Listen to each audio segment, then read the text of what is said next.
Hi guys, welcome back to my YouTube channel.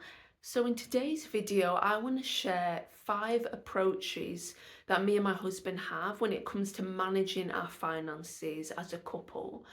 And the reason why I want to share this is not to say this is what you need to do if you're a married couple, but instead just get you thinking a bit about money and thinking about, what can I do if you're single or if you're married as a couple, what can we do to make sure that we are really prioritizing looking after our money and our income and our savings.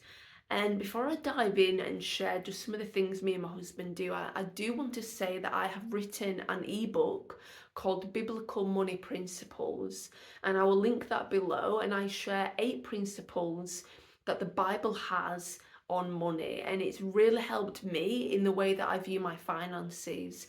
And so I'd encourage you to read that ebook. It's free. I'll put that below. You don't need to sign up or anything. I want it to be available for everyone.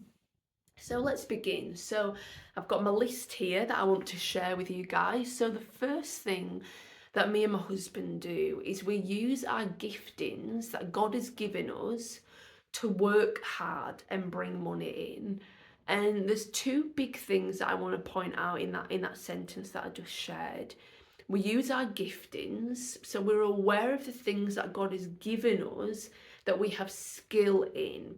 So, for example, with my husband, he's really good at things like Excel. He's also good at management because he's very empathetic and he's just a very emotionally steady guy. So, he's good when it comes to managing a team. For me personally, I am quite a relaxed person when speaking to other people. So, I often deal with quite a lot of vulnerable people in my job. And I find that God has gifted me with things that allow me to handle those situations well. And so the first thing is to be aware of the giftings that God is giving you. The second thing I want to point out is then you work hard. So, one thing I will say, and I don't want to talk about this too much or get too involved, but I'm noticing a trend of a lot of young people who, maybe similar age to me, who are becoming quite lazy in their approach to work. And the reality is, if you want to earn money, you need to work hard. If you want to earn more money, you need to work harder.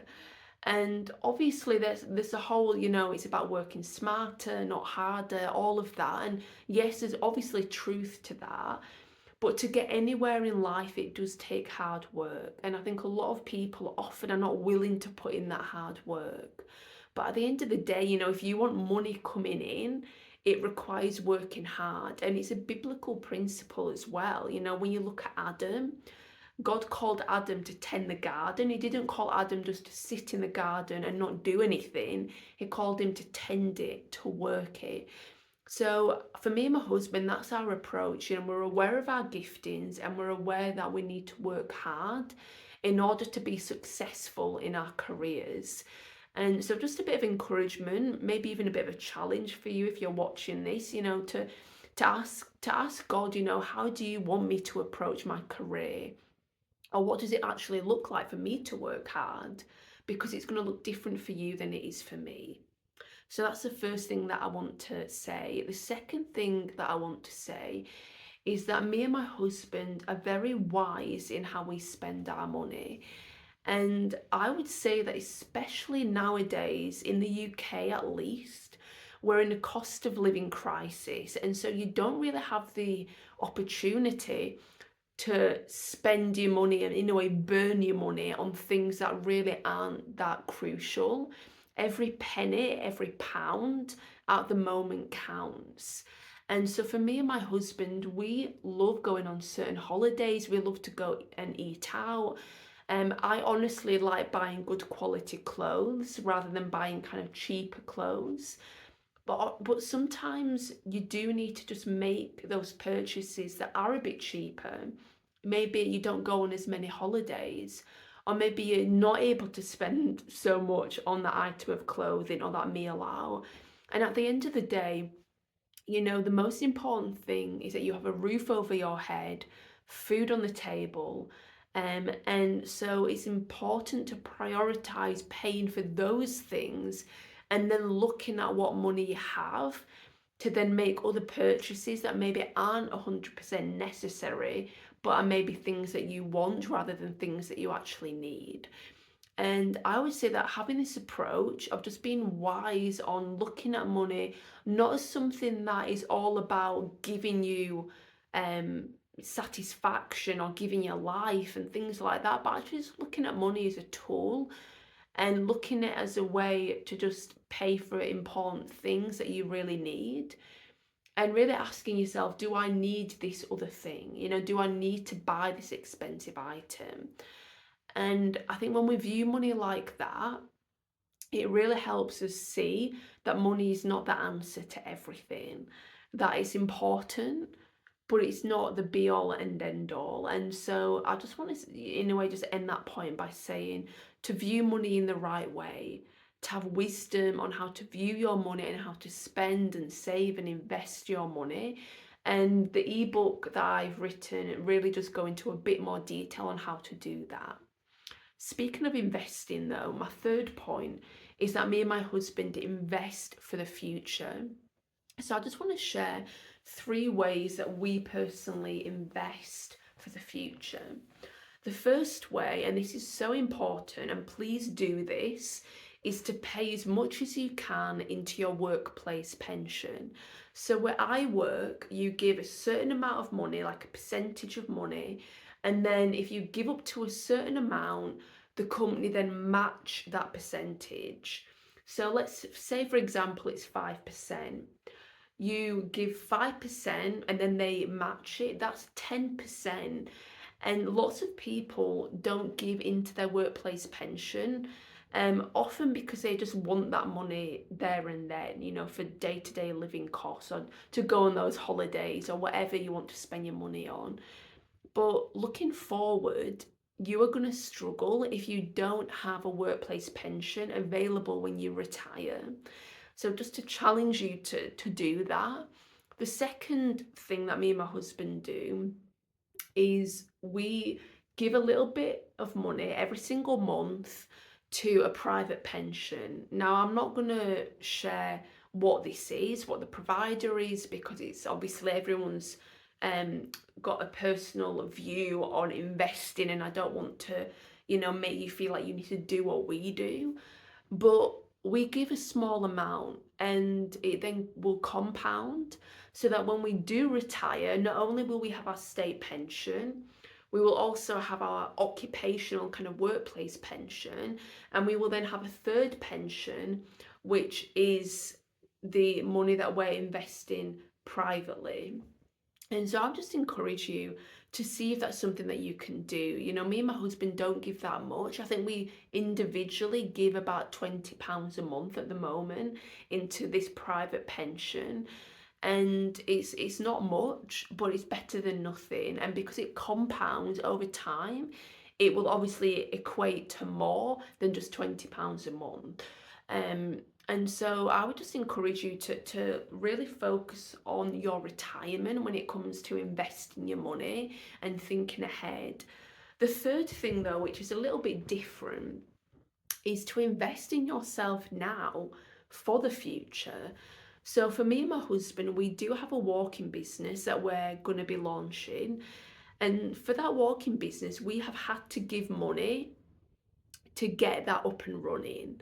And so we're handing over savings that, we do value that would be probably useful for other things, but we're giving it in the hope that it will help us to build this business up that will then bring in more money, like not only the money that we invested, but much more in the years to come.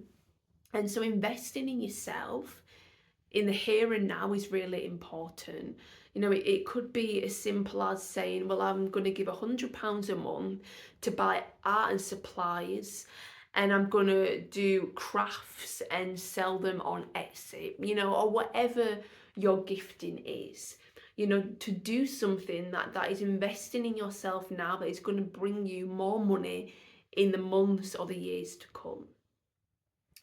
The fourth thing that I want to share, and this is a little bit different, and this is quite personal to me and my husband, is that my husband, we both see him as being not only the main financial provider of our home, but also the one who deals with the finances in our home. And we have this approach primarily because it's a biblical approach. I think husbands are meant to be the providers for their family. And therefore, if you're providing the money, then I think it's also wise that you're the one that monitors it and makes sure that it's being stewarded well. But I want to share what I mean about him being the main provider, because I do work. I want to put that out there. I do work. My husband does earn more. I'm happy to say that I work part-time and he works full-time, so he's gonna, earn more naturally. But the reason why he works more than I do is because he understands that as the husband, he wants to financially provide, not just for me, but our home in general. And when we have children, he will be providing for them as well. And we, as I say, have that approach because we believe it's a biblical approach.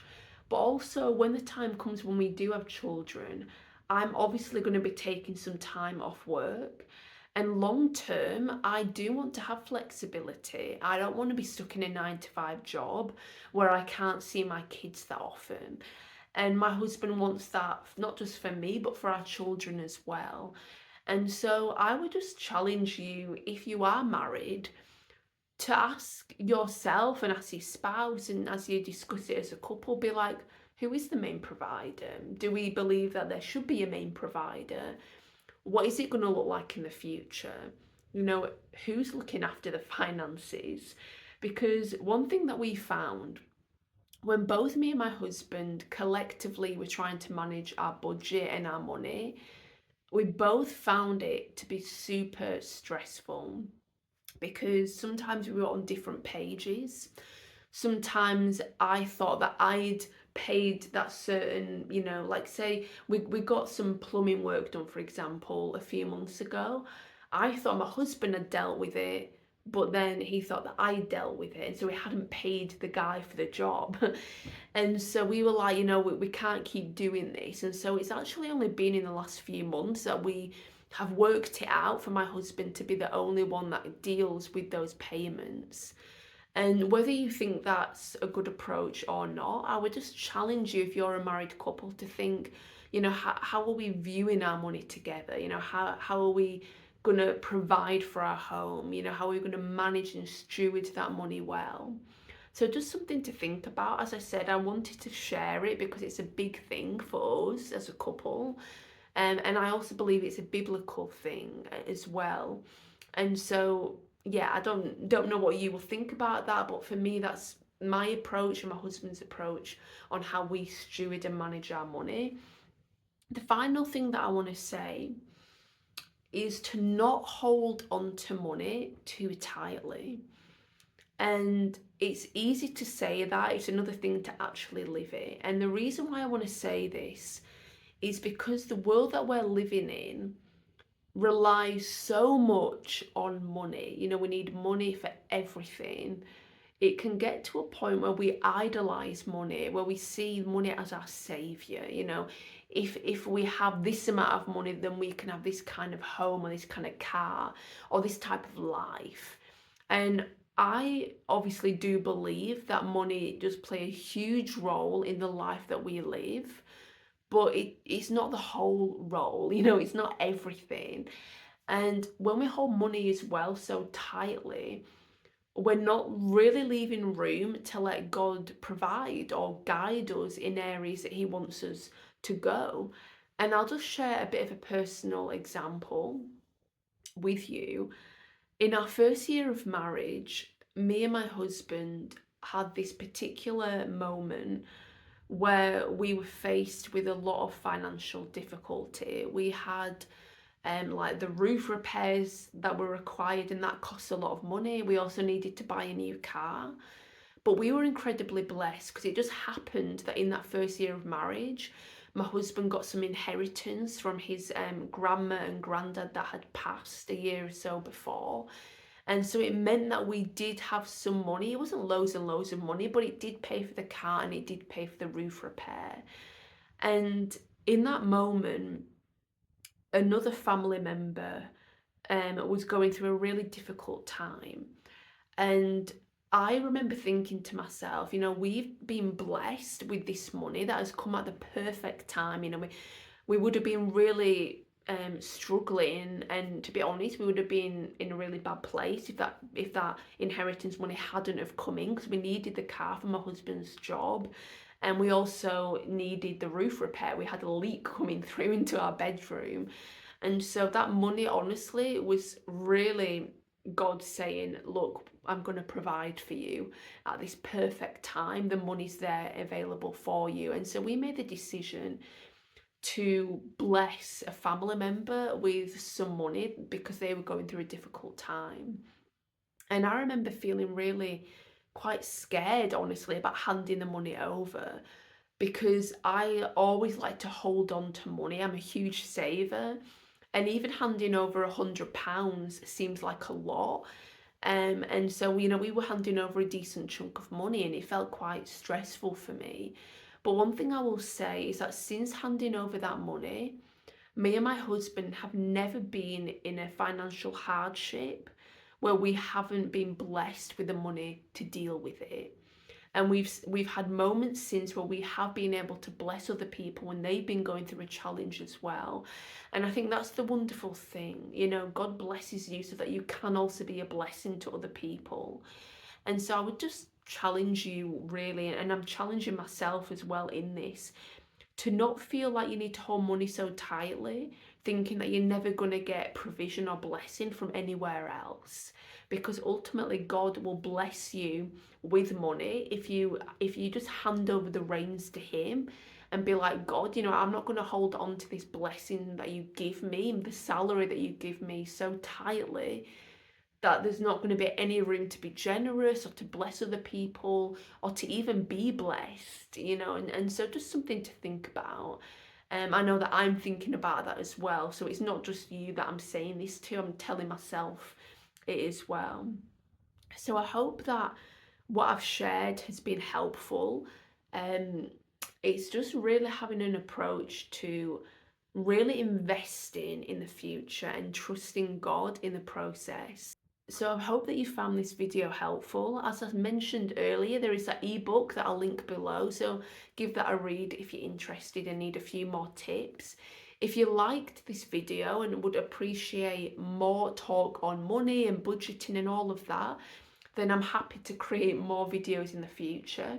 For those of you who aren't aware, I actually work as a debt advisor, so I do budgeting and I help people with debts and difficult financial situations for my job. So it's an area that I do have a certain level of knowledge in.